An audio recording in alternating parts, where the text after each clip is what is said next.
I will now be continuing our presentation on poverty in Thailand, looking particularly at the future of poverty in Thailand and what predictions of that future might look like.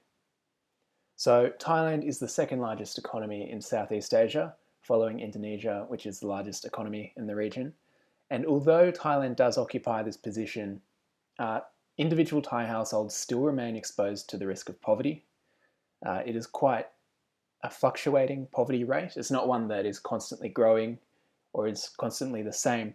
In fact, between 2015 and 2018, the poverty rate increased from 7.2% to 9.8%.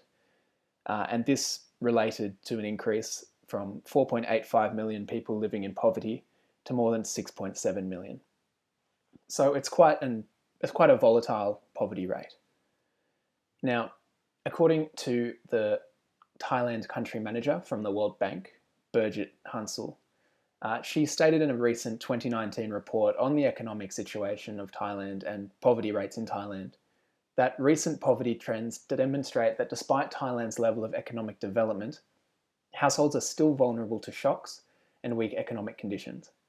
To meet Thailand's aspiration of achieving high income status, Thai households will need better protection from income shocks such as ill health, job loss, and natural disasters. It will be equally important to support the creation of more productive and higher paying jobs.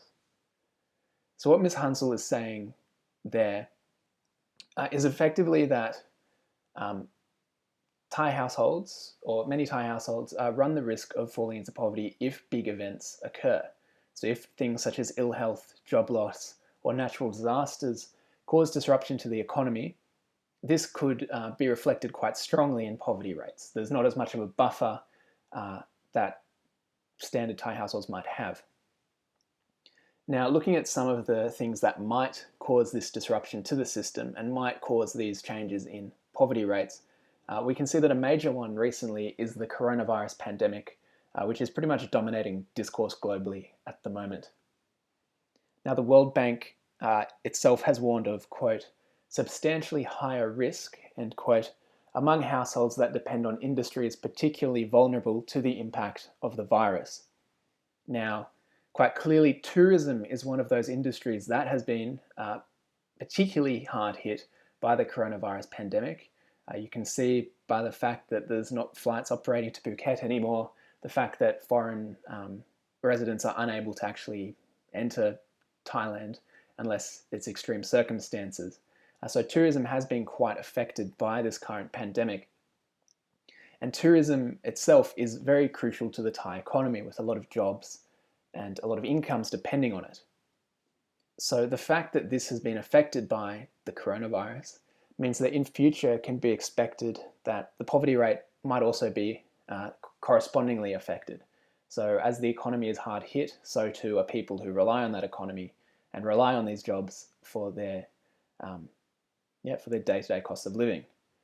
Now, the World Bank, in attempting to quantify just how big a change this might be, predicted that in the East Asia region as a whole, growth is predicted to slow to 2.1% for 2020.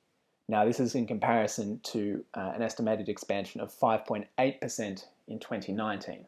So basically, the World Bank thinks that as a result of the coronavirus pandemic in East Asia, the growth rate will more than halve.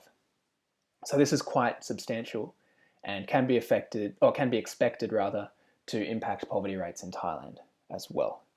Though the World Bank has added the caveat that precise growth forecasts are quite difficult at the moment, given the fact that this is such a rapidly changing situation.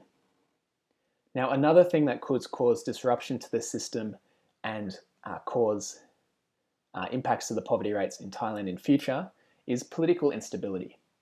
So historically in Thailand, political unrest and military coups have had economic impacts, as investors, particularly foreign investors, are afraid to invest in an economy that they might see as more unstable due to internal changes.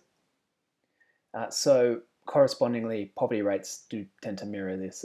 For example, the poverty rate statistic mentioned earlier, how between 2015 and 2018, the poverty rate increased from 7.2 to 9.8%. Many scholars would attribute this to political instability, or at least in a big part to political instability. So in future, it could be anticipated that further political instability, if it does occur, could result in changing poverty rates.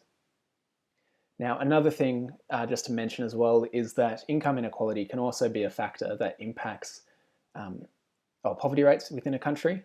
So as stated by my group mates, monopolies are a threat to, or are a big factor that can play into poverty rates, and can mean that although some people in society do accumulate large amounts of wealth, this wealth might not be distributed, and there may still be people who do not see the benefits of a growing economy. Just to go over what we've spoken about. In the current situation, the south of Thailand has the highest concentration of poverty rates, around 33%, with around 33% of people living under the poverty line. The central region of Thailand has the lowest number of poor people residing there, with only 3% residing under the poverty line. And overall, it can be seen that rural locations seem to experience higher rates of poverty than urban locations. Now, as my group mate discussed, cause and effect. So internal factors such as a lack of education or a lack of resources can contribute to poverty rates, as well as external factors such as the structure of the Thai economy, the management of government, particularly separation of development, incidences of corruption, and also incidences of monopolies by large capitalists. And these things cumulatively can lead to slowing of development and also poverty rates naturally as a result.